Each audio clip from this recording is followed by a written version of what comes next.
Welcome back, everybody. You guys know I love keyboards, especially mechanical keyboards, and especially interesting mechanical keyboards.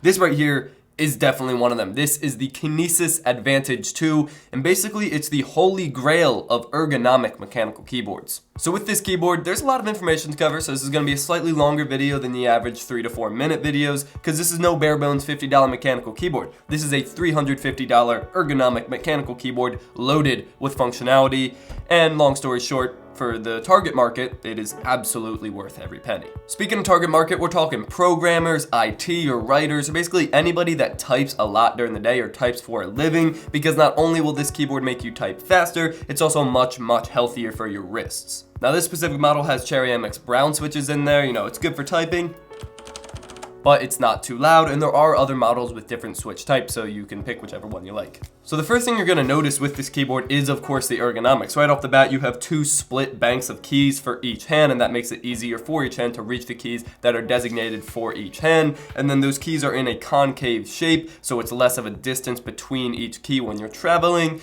And then lastly, the thumb keys are specific to each thumb. Your right thumb is dedicated to like the space and enter key, and your left thumb is dedicated to the backspace key, and that definitely took some getting used to. But basically, the overarching goal here is to eliminate the distance needed to travel between keys, so you can therefore type faster, but it also eliminates the need to move your wrist. Whether you're pressing backspace or anything, your wrists stay in the same exact space. And other overview stuff, you got these adhesive wrist pads that they include that just make it a little bit more comfortable for your wrist. It connects via USB, just a standard USB, and although it looks big and it has a big footprint, it's actually a really light keyboard. Now, last thing to cover before the typing test, which I know you're all excited for, is the programmability. So this thing is packed with programmability. The first thing I want to mention is it has built-in Dvorak support. So if you don't know, Dvorak is like an alternate key layout that a lot of programmers use. To get that, all you do is click Program and F4, and you're in Dvorak mode. Second, you can program the keys, so all you have to do is click Program and F12, and then you click the key you want to have somewhere else, and then where you want it to be, and boom, that key is switched. And third is programmable macros, so then you just click Program and F11, the key you want to be assigned to the macro, and then what you want the macro to be, and lastly, Program to finish it off. And then that is just stored, and every time you click the initiating key for that macro,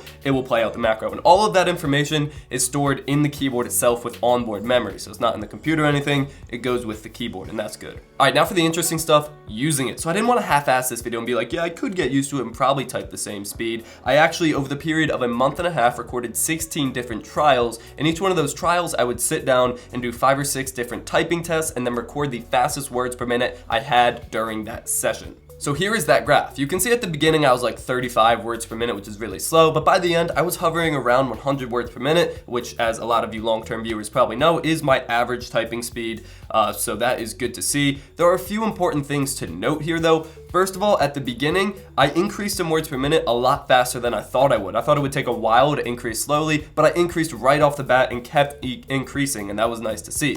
Second off is at the end, when I was typing around 100 words per minute, I was actually typing faster than that, but I would make a lot of errors, and I would hit a wrong key every once in a while and have to backspace and like regather myself. But if I didn't mess up for a chain of words, I would be typing a lot faster than 100 words per minute. And the third thing to note here is the most important of all. This was not the only keyboard I was using. Ideally, if you wanted to switch to this keyboard, it would be the only keyboard you use. You go to your desktop and use this keyboard every time, and I would be typing a lot faster, and those errors would have gone a lot down because I'd be used to this keyboard. But as a college student, I use a laptop every single day. That's just something I couldn't avoid. So it's not a perfect situation, but the graph in this test did show that you can get used to it. But now for what you guys really want, a live typing test. So I'm gonna go ahead and load up TypeRacer, and let's do this.